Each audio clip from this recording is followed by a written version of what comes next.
Thank you for listening to this message from Greenwood Community Church of the Nazarene. It is our prayer that God would speak to you in a real way through His Word. To learn more about our ministry or to connect with us, go to www.gcnaz.church or search for Community Naz on Facebook. Now, let's dive into God's Word today. When I was a kid, I thought that the best part of Christmas came on Christmas morning with all the presents, cinnamon rolls, and wrapping paper flying everywhere. But as I've gotten older, I've come to love the days that follow Christmas just as much. Goes down, and there's space and time to reflect on what it all means. I remember one year reading a library book to my younger siblings. It was a book about a boy who was tending the animals on that night that Jesus was born. The illustrations were beautiful and captured the moment with awe and wonder as the stable boy felt that night. As the little boy watched, the shepherds came and knelt and worshiped Jesus. Then the wise men came and brought the little boy their gifts.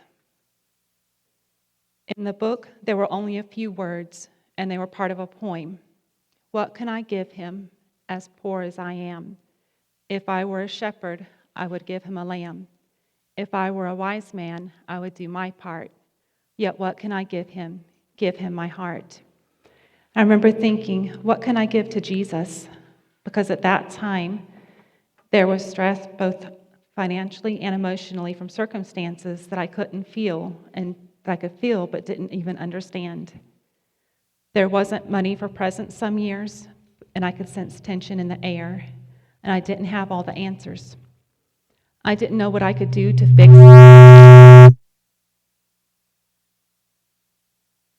possibly give to Jesus that Christmas. Had I worshiped him? Had I given him my heart, my affection, my best? And that question brings us to the story of the wise men, the Magi. Their journey didn't end on Christmas morning. In fact, it likely began long before Jesus was born and would continue long after. Their story reminds us that the rhythm of Christmas doesn't stop at the manger. It moves us to seek, to follow, and ultimately to worship. Over the last 5 weeks, we have been listening to the rhythm of Christmas. We heard Mary's song of surrender and praise, Zechariah's song of proclamation after silence, and Joseph's lullaby of quiet trust when life didn't go as planned. The shepherds had a joyful witness in the middle of the night, and on Christmas Eve we stood in awe of the light of the world, Jesus, who stepped down into our darkness. But now the question is, what will we do with all of that? What happens after Christmas? This is where the wise men come in. And their story reminds us that the rhythm of Christmas leads us not just to celebrate, but to worship. Not just to receive, but to give. Not just to admire him as the gift, but to bow before him as king. Let's turn to Matthew chapter 2, verses 1 through 12. And the story begins like this. After Jesus was born in Bethlehem in Judea, during the time of King Herod, Magi from the east came to Jerusalem, and they asked, "Where is the one who has been born King of the Jews? We saw his star when it rose, and we have come to worship him." The Magi were not Jewish. They were likely astrologers from Babylon or Persia. They were outsiders, foreigners, Gentiles. They studied the skies and the ancient writings and the movement of the kings and the kingdoms, and they were often advisors to the king and to the rulers. They were highly respected. And when they saw a sign in the sky, they set out on a journey to find the king. When they set out, they really didn't know what they would find. They likely had some knowledge of the Jewish writings and the prophecies and the hope of the coming Messiah. They didn't know exactly where they were going.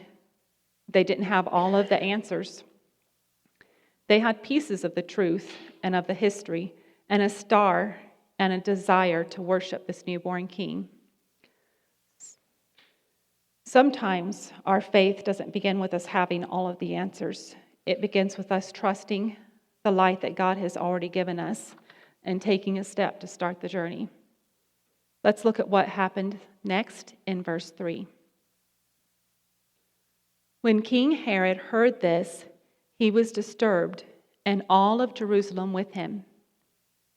When he had called together all the people's chief priests and the teachers of the law, he asked them, Where was the Messiah to be born?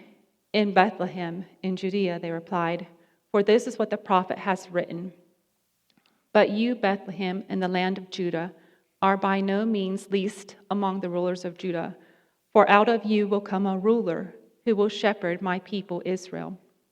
Then Herod called the Magi secretly and found out from them the exact time that the star had appeared. He sent them to Bethlehem and said, Go and search carefully for the child. As soon as you find him, report to me, so that I too may go and worship him. When they arrived in Jerusalem, the wise men asked King Herod where the child was. Herod, of course, is disturbed. He isn't interested in worshiping a new king. He is threatened by him. The religious leaders, they were kind of indifferent. They knew the prophecy and they knew the location, but they were not willing to make the journey to seek the king. That the Magi press on. In verses 9 and 10, it says, After they had heard the king, they went on their way, and the star that they had seen, when it rose, went ahead of them until it stopped over the place where the child was. When they saw the star, they were overjoyed. And then comes the moment of worship. In verse 11, on coming to the house, they saw the child with his mother Mary, and they bowed down and worshiped him. They opened their treasures and presented him with gifts of gold, frankincense, and myrrh. And having been warned in a dream not to go back to Herod, they returned to their country by another route. The wise men didn't come to get, they came to give. They didn't come to be seen, they came to bow. They didn't come just to admire Jesus, they came to worship Jesus. And then, after encountering the king, they went home a different way, both literally and spiritually. So what about you? What will you do now that Christmas Day has passed? Will you pack up all of the decorations and move on? And Christmas Day will just be another Christmas in the past? The reason for the season was forgotten? Or will you, like the Magi, continue on the journey? The rhythm of Christmas doesn't end with a baby Jesus in the manger. It leads us to a king who is worthy of our worship, a king who invites us to give him our best, our hearts, our time, and our gifts, and our lives. Maybe this past month you have been inspired by Mary's surrender, by Zechariah's proclamation, by Joseph's quiet trust, the shepherd's joy, and the light that broke into the darkness. But now comes the next step. Will you worship? I don't just mean singing songs, I mean offering him your life, choosing to follow the star, even if the road is long or hard, choosing to give him your treasure, your time, your trust, and your heart.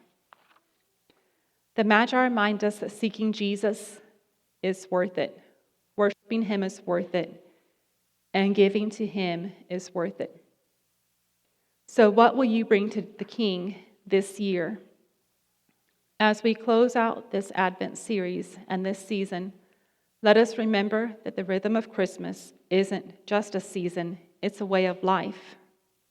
It begins with surrender, moves through silence and trust, and it bursts forth in joy and light. And it leads us to worship. Like the wise men, let's follow the light, Let's seek the King. Let's bow in wonder and give him our best. Because the rhythm of Christmas leads us to worship the King who is still worthy. May worship be our rhythm, not just in December, but in every season, in every month, in every day, in every moment. Let it begin with me, let it begin with you, and let it begin with us.